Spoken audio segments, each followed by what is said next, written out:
سلام به چنل رندراما خوش آمدین. من امین هستم. امروز قراره به شما آموزش بدم که نرم افزار چیف آرشیتکت رو چطوری روی سیستمتون نصب بکنید و در ادامه کتابخونه اون رو از کجا تهیه بکنید. خب وقت رو تلف نمی‌کنیم، میریم روی سیستم که نحوه نصب نرم افزار رو به شما آموزش بدم. خب وارد سایت صاف 98 میشیم. داخل سرچ بارش تایپ میکنیم چیف آرشیتکت. اینجا در مورد نرم افزار یک سری اطلاعات برای شما گذاشته که میتونید مطالعه بکنید. حالا ما توی ویدیوهای قراره توی کانال رندراما بذاریم کامل نرم افزار رو قراره به شما آموزش بدیم که چطوری داخلش طراحی بکنید، مدل بکنید، کتابخونه‌اش رو از کجا تهیه بکنید. تمام نکات نرم افزار به شما 0 تا 100 آموزش داده میشه. خب اینجا چند تا از ورژن های نرم افزار آماده دانلود. چرا چند تا نسخه نرم افزار هست؟ دلیلش اینه که نسخه های قدیمی نرم افزار با سیستم های قدیمی سازگارتره.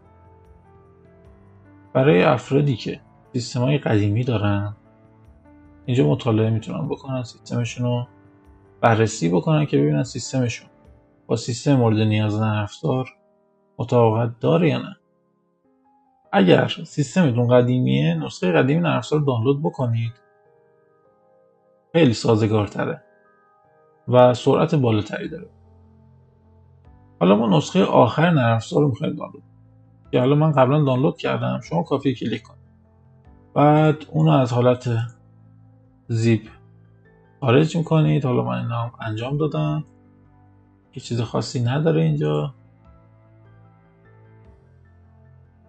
وارد پوشه نرم افزار میشیم، رو گزینه ستاپ کلیک کنید، این تیکو بذارید، اینستال رو بزنید. نقطه قوت این نرم افزار سرعت بالای اونه که شما تو انجام پروژه تایم زیادی نیاز نیست صرف کنید. که لانچ رو برمی‌دارید، روی گزینه فینیش کلیک میکنید، داخل فولدر کرک میشیم، هر محتویاتی که داخل فولدر کرک بود کپی میکنیم، مسیری که نرم افزار نصب کردیم رو باز میکنیم،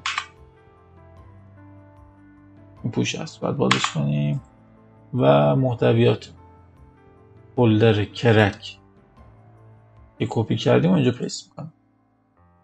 خب نصب نرم افزار رو پایان. تنها نکته‌ای که میمونه اینه که شما وقتی که نرم افزار رو ران میکنید از شما یه سوال میپرسه که شما تمایل دارید که کاتالوگ نرم افزار دانلود بکنید یا نه. کاتالوگش میشه همون آبجکت های آماده‌ای که شما میتونید تو پروژه‌هاتون ازش استفاده کنید. کافیه رو گزینه یس بزنید، به VPN و چیزی هم نیاز نداره، خودش شروع میکنه دانلود کردن، حجم زیادی هم نداره و کاملا کاربردیه. این بود نحوه نصب نرم افزار چیف آرشیتکت. خب ویدیوی امروز ما پایان رسید. در ویدیوی بعدی به شما محیط نرم افزار نشون میدم و در آینده 0 تا 100 نرم افزار رو به شما آموزش میدم. خدا نگهدار.